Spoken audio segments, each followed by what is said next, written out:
सिंध की आवाम बिलखुसूस कराची वालों के साथ क्या किया गया है। पिछले 30-40 साल से इनके पास एक रोटी थी, उस रोटी को छीन के उसी रोटी का 25% हिस्सा हमें दिया जाता है, एक एक दाने की सूरत में, जैसे मुर्गियों को दाना डाला जाता है ना, इस तरह से।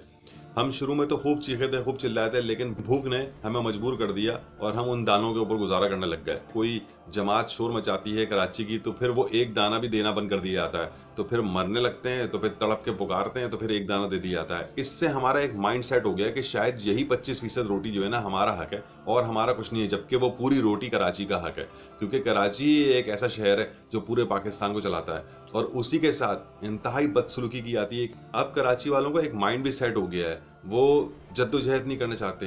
इनकलाबी जो सलाहियत थी वो भी दब गई है, ह्यूमन साइकी है। उसने सुबह उठना है, उसने गैस खोलनी है, गैस तो आ नहीं रही, फिर एलपीजी भरवा के लेके आनी है। उसकी सोच के अंदर है कि वो मीटर देखता रहेगा कि भाई 200 यूनिट से ज़्यादा ना हो जाए। वो रोड पे निकलेगा तो वो ये सोचता रहेगा भाई मेरा चालान ना हो जाए।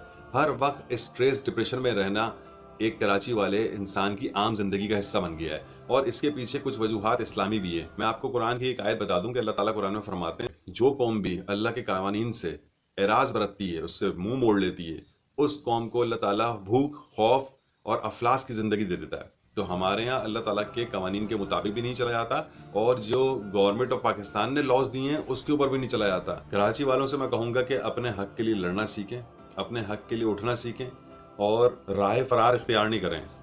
मुश्किल से टकराना सीखें और मुश्किलात से लड़ना सीखें, आगे बढ़ना सीखें।